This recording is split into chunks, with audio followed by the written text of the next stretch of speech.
এখন বাজে 2:30। ওই যে একটা ভাই এখানে ঘুমাইতে আছে, অবশ্যই উনি না খাই ঘুমাইতে আছে, দেখি বোঝা যায়। জিজ্ঞেস করবো উনি খাইছে কিনা, ওনার সাথে কিছু কথা বলবো। ঘুমাইতে আছেন আপনি? থাকেন কই? এখানে থাকেন? আপনি বাইরে বাইরে থাকেন? ও, ঘুমাইতে আছেন? দুপুরে খাওয়া দাওয়া করছেন? হ্যাঁ, খাওয়া দাওয়া করি। খাওয়া দাওয়া করেন নাই? আপনার নাম কি? আমার নাম হইল জিন ফেরেস্তা। আপনার ইয়ে আমি হইলাম মানে জিন ফেরেশতা মানে এটা বুঝলাম না। মানে আমি হইলাম সর্বশক্তিমান আব্বা হুজুর আছে না, ওনার একমাত্র সন্তান। এই আপনার আমি হইলাম আপনার কি জানি বলে ফেরেস্তা আর কি। 700 বছর শুনেন নাই? সর্বপ্রথম যে দুনিয়া সৃষ্টি হয়েছে, পরে 700 বছর ইবাদতকারী একজন ফেরেস্তা ছিল। হ্যাঁ, আমি সেই ফেরেস্তা। তাই? তাহলে তো আপনার অনেক পাওয়ার থাকার কথা। পাওয়ার আছে? কথা আমি তো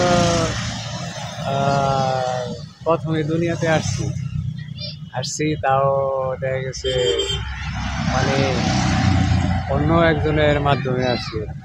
তো সেই জন্য তারা আর কি আমাকে একটু মানে মানে পরিচিত হওয়ার জন্য মানে বাইরে থাকতে বলে।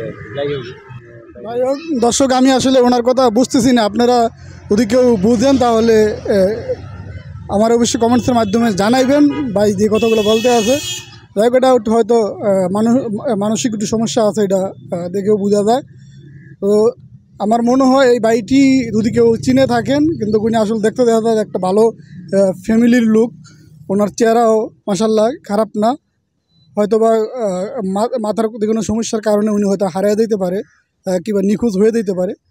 তো যদি ওনার কেউ যদি চিনে থাকেন, অবশ্যই আপনার এই যে এটা হলো মগবাজার হাতির দিল দাবারকোট, এখানেই থাকেন আপনি না?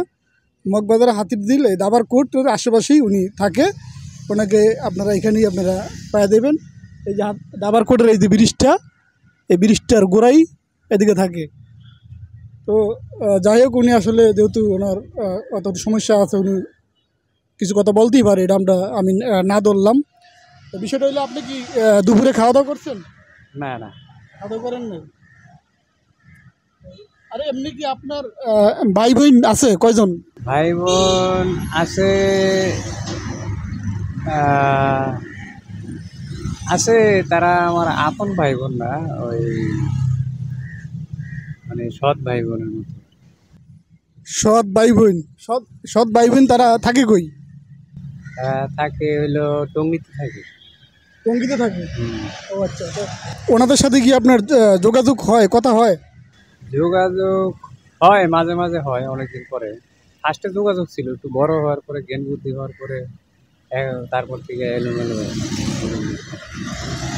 এই যে আপনি যে রাস্তাঘাটে থাকেন, আপনার তারা দেখে না, খোঁজখবর নেয় না যে আপনি কেন থাকেন? এখান থেকে আপনার ফিরে নেওয়ার কি চেষ্টা কখনো তারা করে নাই? হ্যাঁ, নিচে মানে নিচে, হ্যাঁ, নিলে কি হবো, আমি ওই প্রতিবারই কাজকাম করতে গেলে অসুস্থ হয়ে যাই। এখন কে যেন আমার বলতেছে যে আমি তো আসলে ফেরেশতা। মানে আসলে ওই মানুষরা যেভাবে মানে হার্ড পরিশ্রম করতে পারে, সমস্যা ওইভাবে আমি পারি না, এই আর কি সমস্যা। তারপরে আপনার এমনিতে আবার চিকিৎসা একটা করছিলাম, দাঁত ফালাইছিলাম, ওইখান থেকে আবার একটু অসুস্থ হয়ে গেছে। এখন পুরো একটু এলোমেলো দেখা দেয় আছি। এখন ওই টাকা পয়সা কিছু দিছিল ওই বাড়ি থেকে, ফ্যামিলি যাদের কাছে আসি, দেওয়ার পরে ওই টাকা পয়সাগুলা মানে চিকিৎসার মাধ্যমে নষ্ট হয়ে গেছে। চিকিৎসা একটু ব্যতিক্রম হয়েছে, তো ভালো হয় নাই, তারপরে নষ্ট হয়ে গেছে। তো তারপর থেকে ওই জন্য ওইটা নিয়ে রাগারাগি করে বাড়ি থেকে বাইরে আসি। তারপরে এখন একটু অসুস্থ হয়ে গেছি।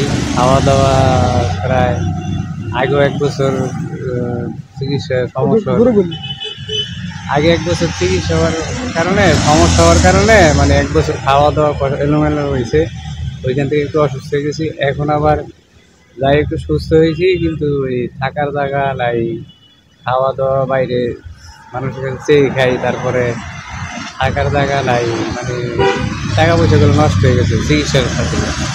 মানে যেটা বললাম, উনি কোনো কাজ কাম করলে উনি অসুস্থ হয়ে যায়, আর টাকা পয়সা যাই ছিল ওনার চিকিৎসায় ওটা অত শেষ করছে। আর ওনার এমনি একটু প্রবলেম আছে, তো রাস্তাঘাটে থাকে, যদি কেউ তাকে খাবার দেয় তাহলে খায়, আর নাইলে উনি না খেয়েই উনি এভাবে দিন কাটায়। তো আসলে এই মানুষগুলোরই আসলে আমি খাবার দেওয়ার চেষ্টা করি প্রতিদিনই, এবং যারই পাই আসলে আমি আমার কাজের ফাঁকে এবং তাদেরকে আসলে খাবার দেওয়ার চেষ্টা করি।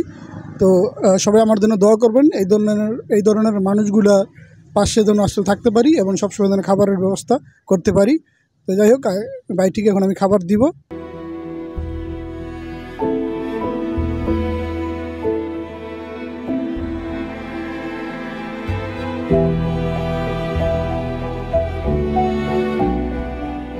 তাহলে আপনি আপনার মতন খাবারটা খেয়ে নিন, ঠিক আছে?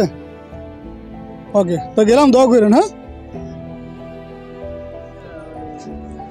আমি তো কারোর সাথে যোগাযোগ করতে পারি না, আমার যদি একটা ফোন টোন দিতেন, আপনার সাথে সমস্যা থাকলে পরবর্তীতে দিয়ে দেন। সমস্যা না, আমি এখানে আসবো, হ্যাঁ, মাঝে মধ্যে আসবো ইনশাল্লাহ, আপনাকে খাবার দিব আর ওই শীতের একটা কম্বলও দিব, ঠিক আছে? ভালো থাকবেন। হ্যাঁ,